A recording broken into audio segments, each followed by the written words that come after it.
Good morning. आज की जो क्लास है मेनली हम क्या कर रहे थे, पिछली बार हमने शायद पॉलीट्रोपिक प्रोसेस पढ़ी थी, है ना। Polytropic process yes sir. का वर्क डन निकालना सीख लिया। पॉलीट्रोपिक प्रोसेस का इंडिकेटर डायग्राम भी हमने सीख लिया था।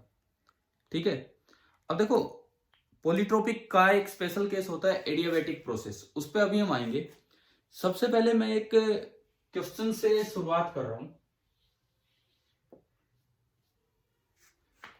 आपको एक हीलियम गैस दी गई है। हीलियम कैसी गैस होती है, mono atomic, di atomic? Monoatomic. Mono atomic. Monoatomic. Helium gas यानी कि मोनो एटॉमिक गैस आपको दी गई है।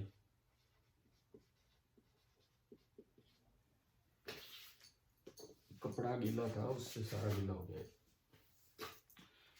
मोनो एटॉमिक गैस, उसको एक कंटेनर में फिल किया गया, पिस्टन वाला कंटेनर जो भी है। और हीलियम जो दिया गया है, अमाउंट आपको क्वेश्चन में दे रखा है कि जो हीलियम है वो 2 kg है। ये अभी आपकी क्लास से एक स्टूडेंट ने डाउट भेजा था, तो उसी को हम कर रहे हैं। अच्छा, उसका पीवी कर्व आपको दिया गया है। प्रेशर तो दे रखा है 10⁴ न्यूटन पर मीटर स्क्वायर। तो जो भी वैल्यू होगी वो उसको इससे मल्टीप्लाई कर लेंगे। और जो वॉल्यूम आपको दिया गया है that is metre cube. Volume जो हमारा है that is in metre cube, ये है। अच्छा, कुछ वैल्यू जो मेंशन थी क्वेश्चन में, ये 5, ये 10। इधर 2 पॉइंट ये मेंशन कर रखे थे, और इधर एक 10 और एक 20। एक ये पोजीशन थी ए, गैस की इनिशियल पोजीशन ए है, और जो फाइनल पोजीशन है उसको नाम दिया गया है सवाल में सी। ये गैस की फाइनल पोजीशन है। ए से सी तक गैस गई है दो अलग अलग रास्तों से, दो अलग अलग प्रोसेसेस के थ्रू, वो हम अभी बनाएंगे। इन्होंने कहा कि जो एक बार प्रोसेस फॉलो की गई वो थी ए से बी, बी से सी, इस तरीके से ए से बी एंड देन बी से C. This is your process number first. आप एक बार तो हीलियम गैस को इस तरह लेके गए वाया बी, बी से होते हुए, और एक बार सवाल में बोला गया है कि आप इस तरह लेके गए हैं ए से डी एंड देन डी से सी। ये आपकी प्रोसेस सेकंड है, वाया सेकंड।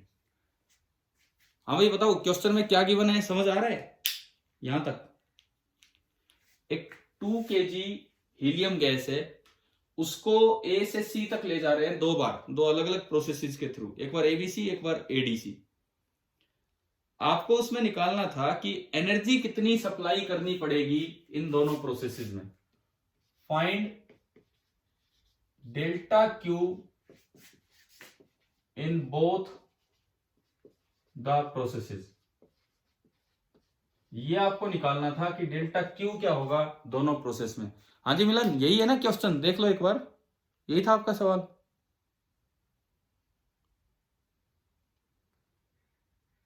बोलिए प्लीज। चलिए देखते हैं, यही था इनका सवाल। अब देखो, सबसे पहले भाई डेल्टा क्यू अगर चाहिए तो हमारे दिमाग में एक ही चीज आती है, और तो कोई तरीका ही नहीं है, और वो तरीका ओनली क्या है, फर्स्ट लॉ ऑफ थर्मोडायनेमिक्स। बताओ क्या इक्वेशन होती है फर्स्ट लॉ ऑफ थर्मोडायनेमिक्स से? Delta Q is equals to delta U plus delta W. हाँ, delta Q is equal to delta U plus delta W. हमें डेल्टा यू निकाल लेना चाहिए पहले, और फिर डेल्टा डब्ल्यू पाथ पे डिपेंड करेगा। डेल्टा यू जो है वो केवल इनिशियल और फाइनल पोजीशन पे डिपेंड करता है। इस इक्वेशन को मैं बाद में यूज करूंगा। सबसे पहले मैं डेल्टा यू निकालने की तरफ चलूं, तो यू का फॉर्मूला था F/2 nRT। तो मुझे चाहिए नंबर ऑफ मोल्स। तो पहले मैं नंबर ऑफ मोल्स निकालूं, हीलियम के नंबर ऑफ मोल्स। ये आपने केमिस्ट्री में पढ़ा होगा, नंबर ऑफ मोल्स का फॉर्मूला होता है मास इन ग्राम अपॉन मोलर मास, है ना, पता है ना ये हमें। तो मास इन ग्राम, मास इन ग्राम 2 kg में कितना ग्राम?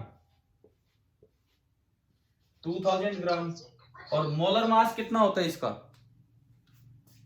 हीलियम का? बोलो, अरे हीलियम का मोलर मास 4 ग्राम। तो जो नंबर ऑफ मोल्स आएंगे वो कितने आए? 500। मोनो एटॉमिक के लिए डिग्री ऑफ फ्रीडम कितना होता है? मोनो एटॉमिक के लिए डिग्री ऑफ फ्रीडम 3। तो जो U का फॉर्मूला है U F/2 nRT, ये आपका U का फॉर्मूला बनेगा, यानी कि U बना F तो 3 है by 2, number of moles 500। R हमने कभी वैल्यू याद की है कि R को लगभग हम क्या लिख सकते हैं? 25/3, 8.3, ठीक है। और इनटू T, 3 से 3 गया, और ये जो आपका U आया, देखो यहां से U कितना बना, U की वैल्यू क्या आ रही इन टर्म्स ऑफ T?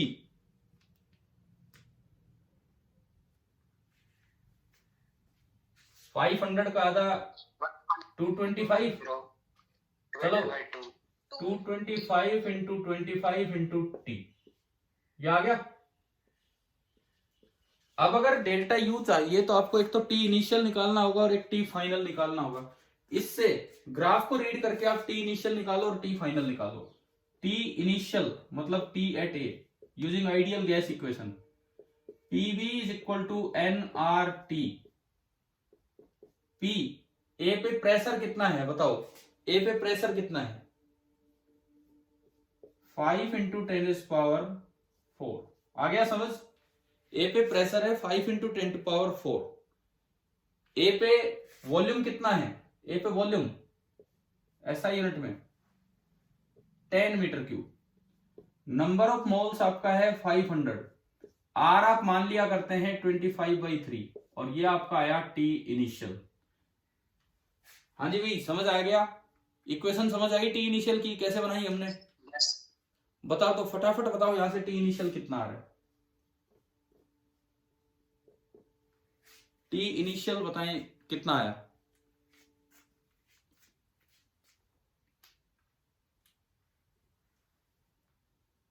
कितना आ रहा है? 100 ही कर लें।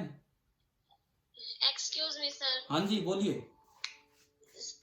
सर जो इक्वेशन सेकंड लिखी है आपने, वहां पे 225 की जगह 250 आएगा। अच्छा ये, हाँ 500/2 250, सॉरी, थैंक यू। आगे चलो, TI बताएं, TI यहां से कितना आया?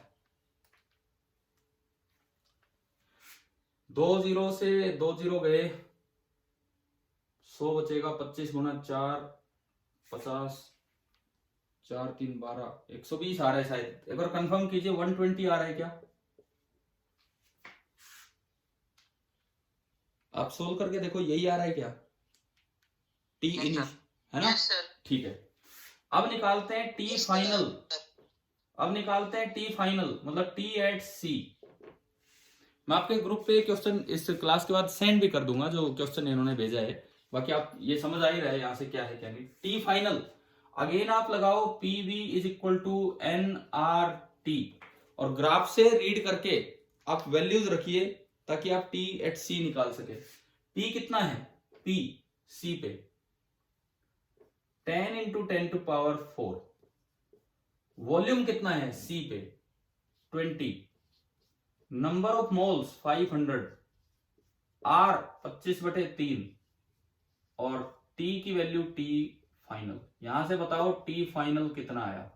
हमने फिर से सारी वैल्यूज रखी, और अब हम यहां से निकाल रहे हैं T फाइनल कितना आएगा। वैसे उसका 4 गुना होना है, क्योंकि P भी डबल हो गया, V भी डबल हो गया, तो ये आना चाहिए 480 केल्विन, क्योंकि दोनों डबल हुए। फिर भी आप एक बार वेरीफाई कर लो यहां से देख के आ रहा है कि नहीं।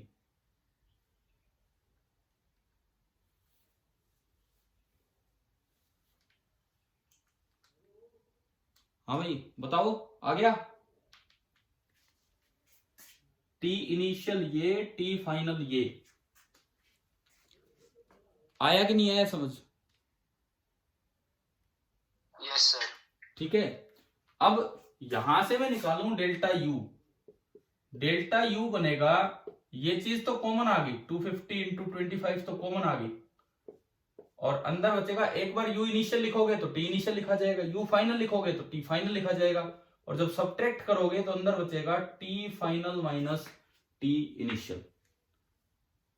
क्या इससे ये बनाना आ गया आपको, कैसे लिखा हमने?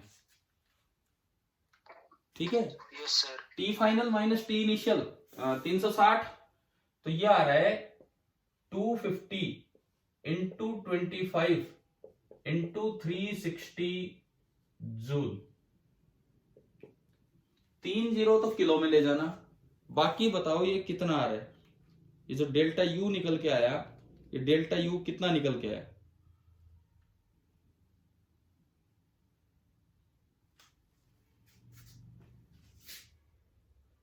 दस की पावर 3 2 है, एक बार दिख रहा है, ये मल्टीप्लाई करके फटाफट होती है, कितना आ रहा है?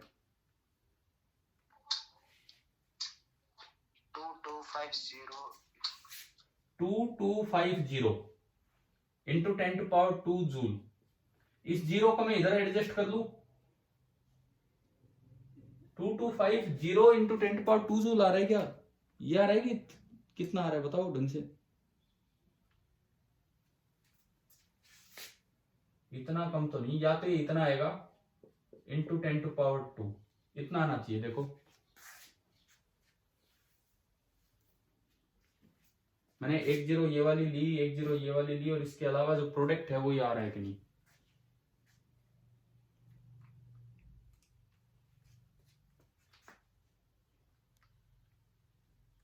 यस सर सही है, 2250 इंटू 10 की पावर 3। हाँ, यानी कि 2250 किलो जूल। ये जो डेल्टा यू होता है, इसके बारे में एक विशेष बात यह है कि it does not depend on path. ये आप चाहे बी से होके चले जाओ चाहे डी से होके चले जाओ, it does not depend on path, depends on initial and final state. ये केवल स्टेट पे डिपेंड करता है। तो आप किसी रास्ते चले जाओ, आपने डेल्टा यू निकाल लिया, इसको इक्वेशन 1 में पुट किया, तो जो डेल्टा क्यू आया, डेल्टा क्यू वो आया 2250 kilo joule and plus delta W, equation number 3। एक बार बताएं, डेल्टा क्यू यहां तक निकालना आ गया आपको? कैसे लिखा हमने? Yes sir. ठीक है, यस सर। अब देखो, अब डेल्टा डब्ल्यू पीवी ग्राफ से तो वर्क निकालना बड़ा आसान होता है, पीवी ग्राफ से वर्क निकालना तो बड़ा आसान होता है। आप सिंपली क्या निकाल लो, उसका एरिया। हाँ, तो एक बार तो मैं प्रोसेस ले रहा हूं, पहली जो प्रोसेस है वो इस तरह की है ये। अब इसके अंदर ये पार्ट तो आइसोकोरिक में तो वर्क होगा ही नहीं, केवल BC में वर्क होगा, केवल B से C में वर्क होगा, और आप इसका पूरा एरिया निकाल लो, ये BC के नीचे का पूरा एरिया। हाँ भाई, पहले केस में W1 आया, समझ कैसे निकालना है? ये पूरा एरिया है कितना? ये लेंथ तो है 10 इंटू 10 टू पावर 4, और ये लेंथ है 20 माइनस 10, यानी कि ये वर्क आएगा 10 इंटू 10 टू पावर 4 और इंटू 10। इसमें किलो अलग बना लो, 10 की पावर 3 अलग कर लो, क्या 1000 जूल आ रहा है? 1000 किलो जूल। हाँ भाई, यस सर। आ गया ना? ये आपका आया 1000 किलो जूल, फर्स्ट पार्ट में आ गया। और फर्स्ट पार्ट का आप इसमें पुट करेंगे तो डेल्टा Q1 आ गया आपके पास। पहले में आपको एनर्जी कितनी सप्लाई करनी पड़ी? 2250 में 1000 जुड़ा है, यानी कि आपको एनर्जी सप्लाई करनी पड़ी 3250 किलो जूल। फर्स्ट पार्ट में जो एनर्जी सप्लाई करनी पड़ी वो ये करनी पड़ी। हाँ भाई बताओ, सभी को समझ आया कि नहीं आया? किस तरह से निकाला हमने? ठीक है। सेकंड अगर आप देखते हो तो ये तो आपका हो गया फर्स्ट प्रोसेस, ये तो आपकी होगी फर्स्ट प्रोसेस। अब अगर आप सेकंड प्रोसेस पे चलें तो डेल्टा डब्ल्यू के लिए आपको फिर से ग्राफ देखना होगा, और इस बार जो है खाली ये एरिया काम आना है, बिकॉज ये तो आइसोबैरिक है। यानी कि आपको ये एरिया देखना है, ये वाला एरिया। ये एरिया कितना है, ये वाला एरिया नीचे नीचे का, ये तो 5 × 10⁴ और ये 10, तो W2 आपका बनेगा W2 5 × 10⁴ और इंटू 10, यानी कि 500 किलो जूल। 500 किलो जूल आप इसमें ऐड कीजिए, कितना आया 2750, यानी कि जो डेल्टा Q2 आपका बना, डेल्टा Q2 वो आपका आ रहा है 2750 किलो जूल। अभी बताओ क्या ये समझ आ गया कि नहीं आया? हाँ भाई, पहले तो मिलन आप बताएं, आपको समझ आ गया? सर एक बार फिर से रिवाइज करा दो, मेरे बीच में नेट ठीक कनेक्ट नहीं हुआ, ठीक है सर, ठीक है कट ठीक है गया था। ठीक है। सभी बच्चे इधर देख लीजिए, एक ठीक सा सवाल है, इधर देखिए क्या है। क्वेश्चन ये है कि एक कोई कंटेनर है विद पिस्टन होगा, जो भी होगा, उसमें हीलियम गैस है और हीलियम गैस का अमाउंट दे रखा है, मास दे रखा है 2 kg। हम जानते हैं कि हीलियम मोनो एटॉमिक होती है, ये हम जानते हैं। उसमें कहा है कि उस हीलियम को A से C तक ले जाया गया है थ्रू 2 प्रोसेसेस, एक बार वाया B और एक बार वाया D। 2 अलग अलग कंटेनर है, दोनों में सेम हीलियम गैस है, दोनों में सेम अमाउंट है 2 kg। एक बार A से C ले गए हैं वाया B और एक बार A से C ले गए हैं वाया D। वाया B ले जाने का मतलब है कि पहले आइसोकोरिक फिर आइसोबैरिक, और वाया D ले जाने का मतलब है कि पहले आइसोबैरिक और फिर आइसोकोरिक। सवाल में ये पूछा है कि दोनों प्रोसेसेस अलग अलग हैं, तो दोनों में जो अमाउंट ऑफ हीट सप्लाइड है वो कितना है, हम हीलियम को क्या एनर्जी दें कि ये इतना काम हो जाए, डेल्टा क्यू निकालना है। पहले तो ये बताओ, सवाल समझ आया सभी को? क्या पूछना है इसमें, क्या पूछा है? Yes sir. ठीक है, तो अब देखो डेल्टा क्यू निकालने का तो एक ही तरीका दिमाग में आता है, और तो कोई फॉर्मूला है नहीं कि first law of thermodynamics, delta Q is equal to delta U plus delta W. केवल और केवल फर्स्ट लॉ ऑफ थर्मोडायनेमिक्स हमारे दिमाग में आता है। तो अब डेल्टा क्यू निकालना है, डेल्टा डब्ल्यू के अपने फॉर्मूले हैं, तो पहले मैं ये निकाल लूं, उससे फिर आएगा। U का फॉर्मूला होता था F/2 nRT। अच्छा, हीलियम मोनो एटॉमिक गैस है तो डिग्री ऑफ फ्रीडम हो गए 3, तो ये फॉर्मूला बना 3/2 nRT। नंबर ऑफ मोल्स यहां से आ जाएगा। आप केमिस्ट्री में मोल कॉन्सेप्ट में पढ़ा करते हैं कि नंबर ऑफ मोल होता है मास इन ग्राम अपॉन मोलर मास, तो 2 kg मतलब 2000 ग्राम अपॉन मोलर मास 4, तो आपके नंबर ऑफ मोल्स हीलियम क्या है 500 मोल है।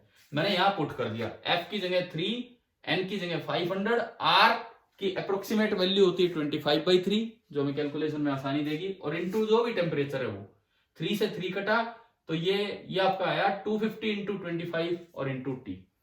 इसका मतलब अगर U इनिशियल लिखना हो तो यहाँ T इनिशियल लिख दो, U फाइनल लिखना हो तो T फाइनल लिख दो। यहां का टेम्परेचर है T इनिशियल, यहां का टेम्परेचर है T फाइनल, और डेल्टा U लिखना हो तो U फाइनल में से U इनिशियल घटाओगे तो ये तो कॉमन आ जाएगा और अंदर बचेगा T final minus T initial. हाँ भाई, यहां तक समझ आया मिलन? यहां तक?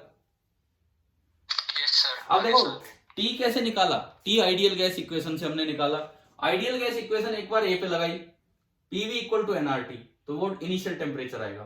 A पे प्रेशर है 5 × 10⁴, A पे वॉल्यूम है 10 metre cube, PV = number of mole हम निकाल चुके थे 500, R 25/3 × T initial. T initial निकल के आया सोल्व करके 120 केल्विन। एक बार मैंने निकाल लिया, ऐसे ही T फाइनल, C पे प्रेशर 10 × 10⁴, C पे वॉल्यूम 20, C पे N 500, वो तो सेम है, R इतना, T फाइनल आ गया 480। तो इन दोनों से आप बताओ डेल्टा T कितना आ रहा है? डेल्टा T 480 में से 120 गया,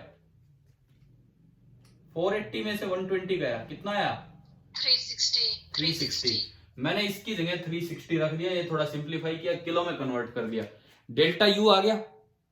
ठीक है, अब जो इंटरनल एनर्जी है वो कभी आपके रास्ते पे डिपेंड नहीं करती है, वो केवल इनिशियल और फाइनल पोजीशन पे डिपेंड करती है। आप इधर से आओ और इधर से आओ, दोनों बार डेल्टा U सेम होगा। तो मैंने इस इक्वेशन में डेल्टा U पुट कर दिया 2250 किलो जूल, और प्लस डेल्टा W वो पाथ फंक्शन है, वर्क एक पाथ फंक्शन है, पाथ पे डिपेंड करेगा। इंटरनल एनर्जी स्टेट फंक्शन है, स्टेट पे डिपेंड करेगी। वर्क निकालने के लिए आपने एक बार ABC को देखा, AB तो आइसोकोरिक है, कोई वर्क नहीं हुआ, और BC आइसोबैरिक है, ये पूरा एरिया, तो हमने पूरा एरिया निकाला, ये वर्क आ गया 1000 किलो जूल, उसमें पुट किया तो एनर्जी सप्लाइड आई है। दूसरी बार एडी क्या वर्क आ गया, डीसी में कोई वर्क नहीं है, ये वर्क आया 500 किलो जूल और वो ऐड किया तो 2750 किलो जूल। तो ये आपके आंसर आ गए। हाँ जी बताओ, सभी बच्चों को क्लियर हुआ कि नहीं ये सवाल, है ना? Yes sir. ठीक है, यस सर। ठीक है। आप मिलन कुछ भी नोट करना कीजिए, मैं इसकी फोटो लेता हूं, उसके बाद हम आगे बढ़ते हैं।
मैं एक बार पार्टिसिपेंट्स के नाम बोल रहा हूँ। देखो अभी जो क्लास में सुधा, भव्य, साहिल, विवेक, समीर, किरण, मिलन, हर्ष एंड अनीशा। तो विवेक का मतलब 2 आप हो गए, तो 11 और 1 12, कुल मिला के 10 बच्चे ही हैं। कल से तो काफी कम है। ये इतना कम होने का कोई कारण? सर लक्ष्मी की तो नेट प्रॉब्लम है, उसका मैसेज आया था अभी। अच्छा, नहीं फिर भी कल एक ही बच्चा एब्सेंट था, आज तो ये 10 ही स्टूडेंट हो पाए हैं। चलो 2 शाम को आ जाते हैं, ऑफलाइन 12 हुए, तो 6 बच्चे। एक लक्ष्मी की प्रॉब्लम है, वो आपने बताया 13 ही हो पाए।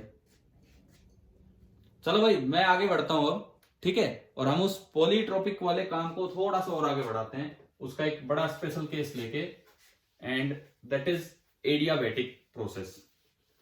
तो नेक्स्ट हेडिंग आप डालेंगे एडियाबैटिक प्रोसेस।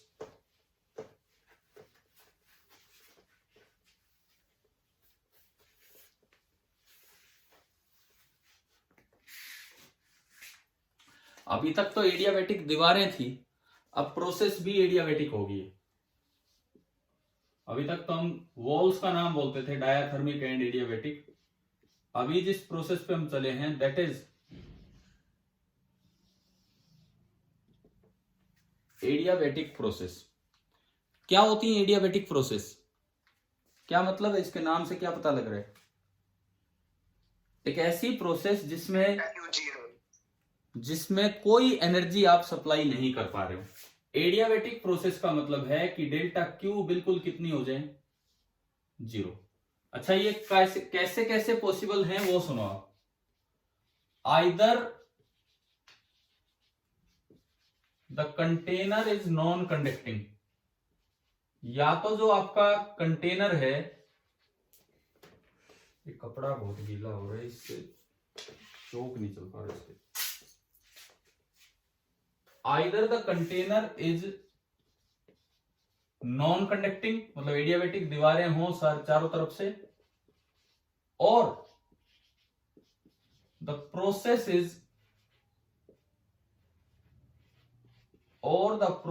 इज रैपिड, बहुत ही फास्ट कि एनर्जी एक्सचेंज का टाइम ही ना बचे।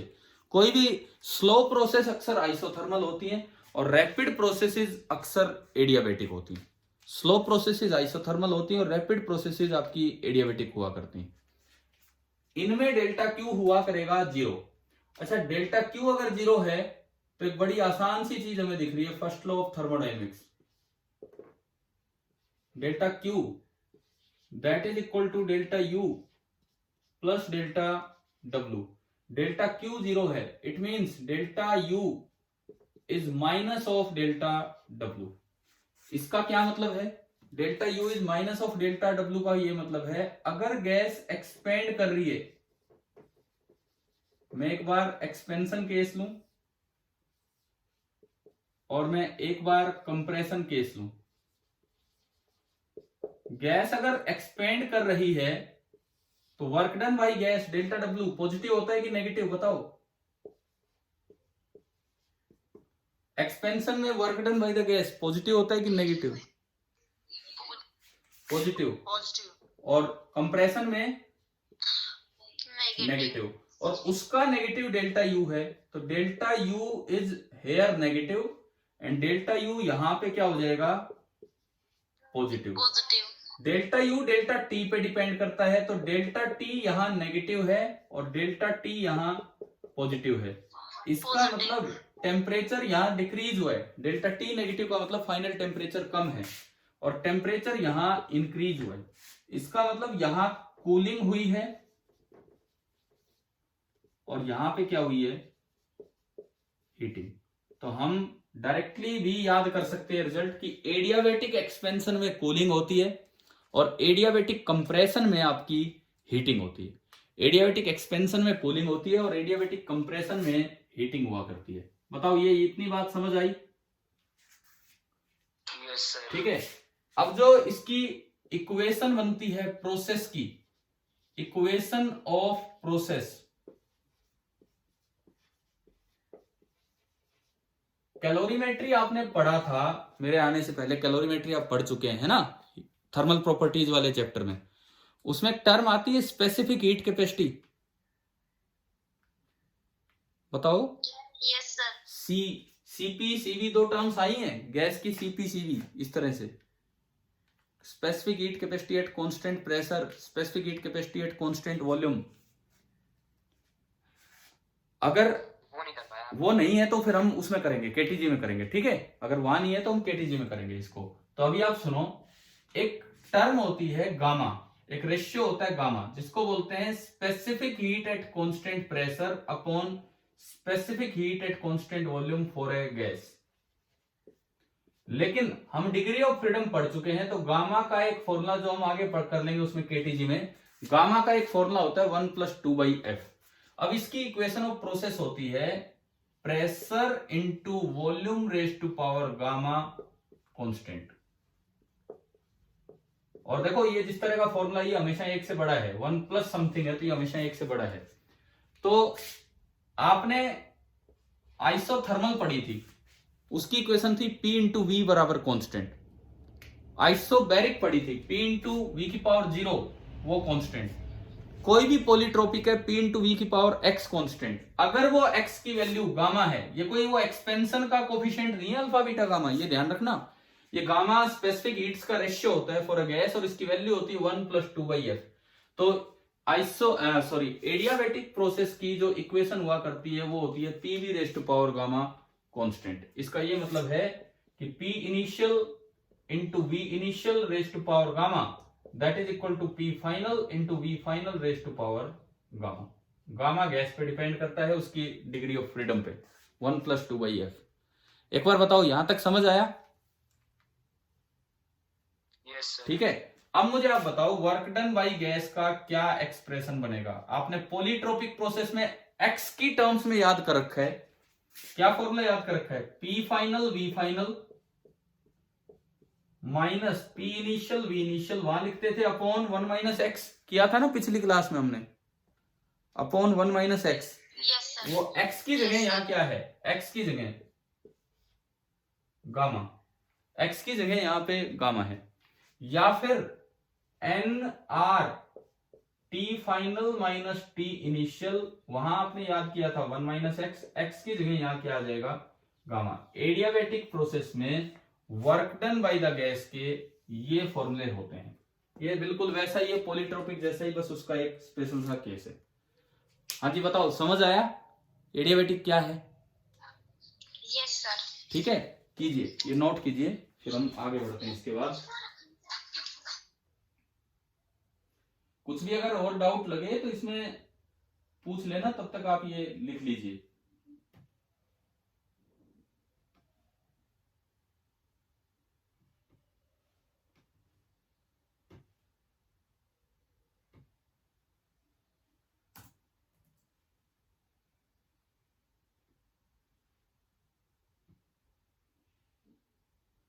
अभी पार्टिसिपेंट्स हो गए हैं 13।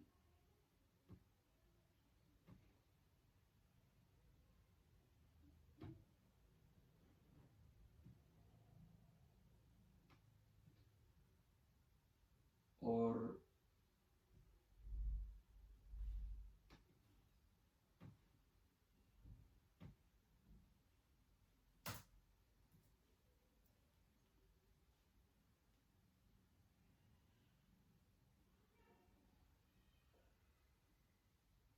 सुधा, भव्य, साहिल, विवेक 13 और एक इनका विवेक विकास 14, दो मेरे हटा दो 12, दो शाम के 14, यानी कि 14 बच्चे टोटल प्रेजेंट हुए,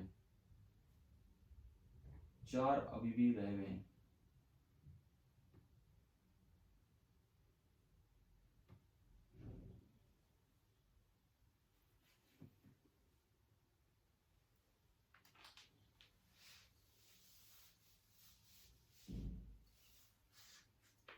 हाँ भाई हो गया, बताओ मिटाऊं? हो गया? Yes sir. ठीक है। Yes sir.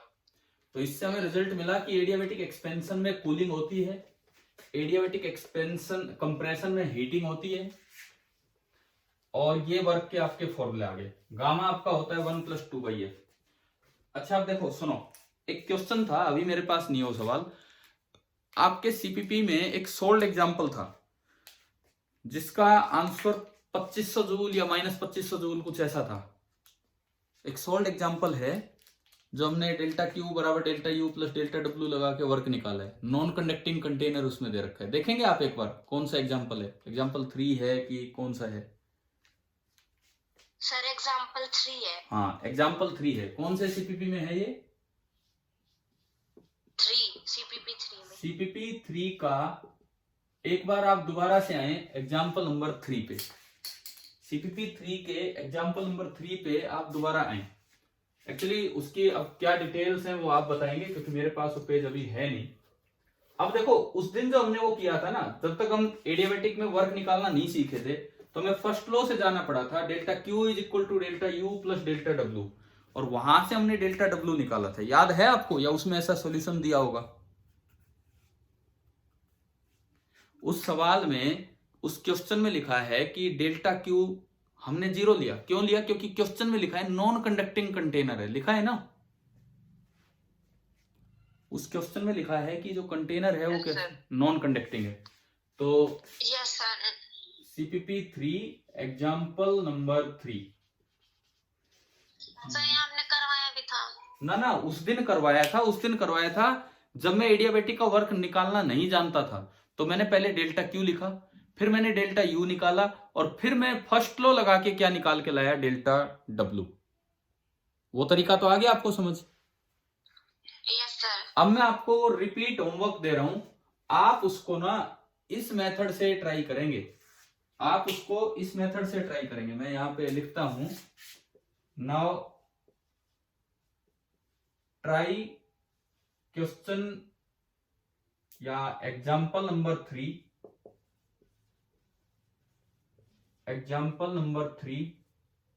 of CPP3 by using these expressions। In expressions का यूज करके अब आपको दोबारा से वो निकालना। उस दिन हो गया था, लेकिन आप देखो क्या इससे भी सेम आंसर आता है या नहीं आता है। गामा आपको इसमें यूज करना पड़ेगा। तो गामा का मैंने एक फॉर्मूला बता दिया जो केटीजी में पढ़ेंगे, gamma is equal to 1+2/f। कौन सी गैस है उसमें कुछ बताया है? हाँ भाई कौन सी? मोनोएटॉमिक गैस है। मोनोएटॉमिक गैस है। तो आप उसमें पुट करके, मतलब आज ही ये क्लास खत्म होने के जस्ट बाद, ये होने ही वाली है, लास्ट कुछ मिनट चल रही है, इसके जस्ट बाद आप ये वाला फॉर्मूला अप्लाई कीजिए। मैं एक बार देखता हूं इसमें कितना टाइम बचा है ना, लास्ट मिनट है। आप बस ये क्लास अभी ऑफ हो जाएगी, आप एटलीस्ट ये क्वेश्चन अपना ट्राई करेंगे। ठीक है भाई, समझ आया आज जो पढ़ाया मैंने? Yes sir. ठीक है, चलिए ऑफ होने वाली है क्लास।